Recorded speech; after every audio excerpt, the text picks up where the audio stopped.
বিসমিল্লাহির রহমানির রহিম। আসসালামু আলাইকুম।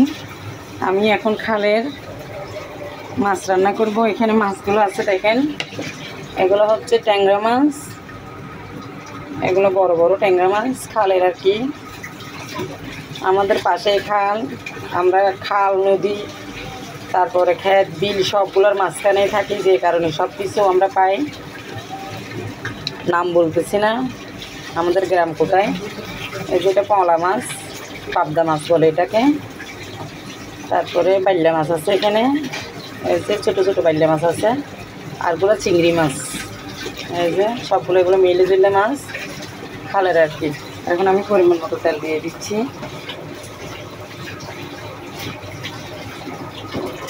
এই যে পরিমাণ মতো তেলটা দিয়ে দিচ্ছি।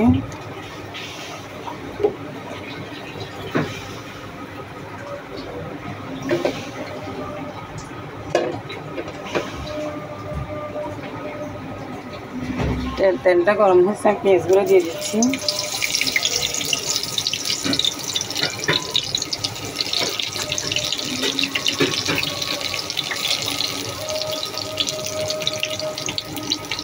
টমেটোগুলো দিয়ে দিচ্ছি।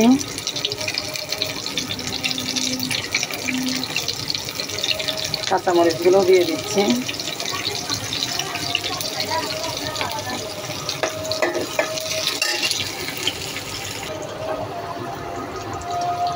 আমি এখন এগুলা কষে আসছে, পেঁয়াজগুলো মরিচগুলা টমেটো কষে আসছে, কাঁচা ঘ্রাণটা চলে গেছে।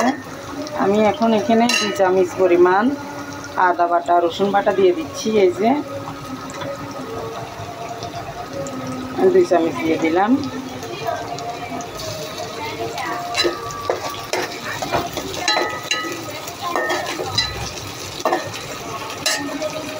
তারপরে দিয়ে দিচ্ছি পরিমাণ মতো হলুদের গুঁড়া, পরিমাণ মতো মরিচের গুঁড়া। আমরা ইন্ডিয়ানি মরিচটা খাই আবার। এই যে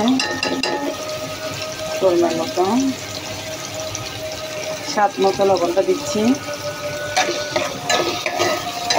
এখন কিছুক্ষণ কষাবো। আমি 10-12 মিনিটের মতো কষিয়েছি। এগুলো মশলা সবগুলো, এগুলোর ঘ্রাণটা চলে গেছে। এখন আমি মাছগুলো দিয়ে দিব।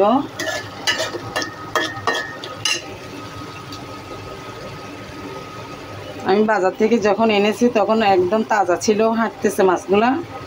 আমি ভিডিওটাও দিয়েছি, আপনারা দেখে নেবেন। এখন এক এক করে আমি মাছগুলো বসাই দিব।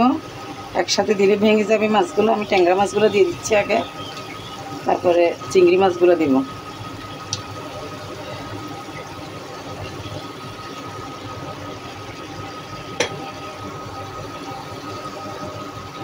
আমাদের এখানে খালের মাছ মানে সবসময় পাওয়া যায়, কিন্তু দামটা অনেক বেশি, যেহেতু সব দিক থেকে মানুষ এসে এখান থেকেই নিয়ে যায়, সেই জন্য। এই যে চিংড়ি মাছগুলো বসিয়ে দিচ্ছি।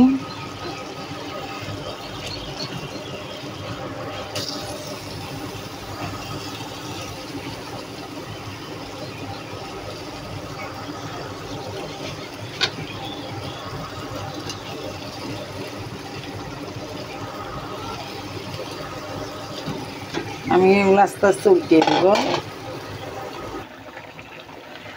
দেখেন মাশাআল্লাহ, আলহামদুলিল্লাহ, মাছগুলো হয়ে গেছে, কত সুন্দর কালার আসছে। আমি ধনেপাতাগুলো দিয়ে দিচ্ছি।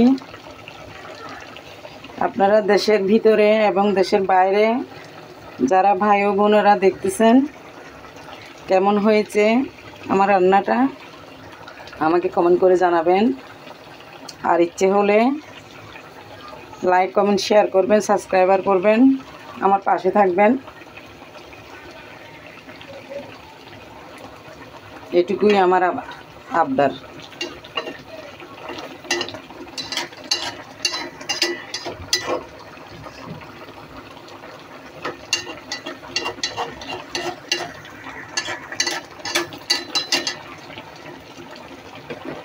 আপনারা সবার জন্য আমার শুভকামনা রইল।